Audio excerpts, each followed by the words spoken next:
ઈજપુરા ગ્રામ પંચાયતના સરપંચ શ્રી સભ્યો અને ગ્રામજનો દ્વારા મુખ્યમંત્રીશ્રીને પત્ર લખ્યો। મહેસાણા તાલુકાના ઈજપુરા ગ્રામ પંચાયતના સરપંચ શ્રી સભ્યો અને તમામ ગામના ગ્રામજનો દ્વારા લગ્ન નોંધણીના કાયદામાં સુધારો કરવામાં આવે તે માટે ગુજરાત રાજ્યના માનનીય મુખ્યમંત્રી શ્રી ભૂપેન્દ્રભાઈ પટેલને પત્ર લખી અને વહેલામાં વહેલી તકે કાયદામાં સુધારો લાવવા માટેની માંગ કરવામાં આવી છે, જે છેલ્લા લાંબા સમયથી શ્રી સરદાર પટેલ સેવા દળ એસપીજી ગ્રુપ દ્વારા અભિયાન ચલાવવામાં આવી રહ્યું છે। તે અભિયાનને આજે ઈજપુર ગ્રામ પંચાયતના સરપંચ શ્રી સભ્યો અને ગામના તમામ ગ્રામજનો દ્વારા લેખિતમાં સમર્થન પત્ર શ્રી સરદાર પટેલ સેવા દળ એસપીજી ગ્રુપના આગેવાન મિતેશભાઈ પટેલને આપવામાં આવ્યો છે અને બાંયધરી આપી છે કે જ્યારે પણ આ લડતમાં અમારી જરૂર જણાય ત્યાં સમગ્ર ગ્રામજનો દ્વારા સંપૂર્ણ રીતે સહકાર આપવામાં આવશે।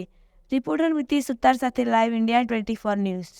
અત્યારે સતત રોજબરોજ ભાગેડુ લગ્નની ઘટનાઓ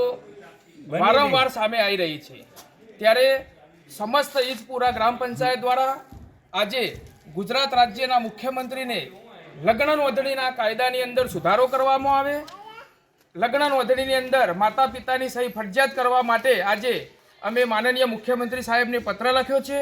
અને આ પત્ર દ્વારા વહેલામાં વહેલી તકે કાયદામાં ફેરફાર કરવામાં આવે તેવી અમારી સમગ્ર ગામજનોની માગ છે।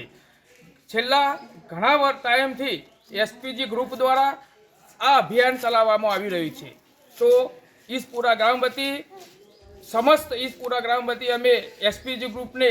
ખુલ્લેઆમ જાહેરની અંદર લેખિતમાં સમર્થન આપીએ છીએ અને બાંયધરી આપીએ છીએ કે જ્યારે પણ અમારી જેવી રીતના જરૂર પડશે તે અમે ચોક્કસથી તમને સાથ અને સહકાર આપીશું। ભારત માતા કી જય।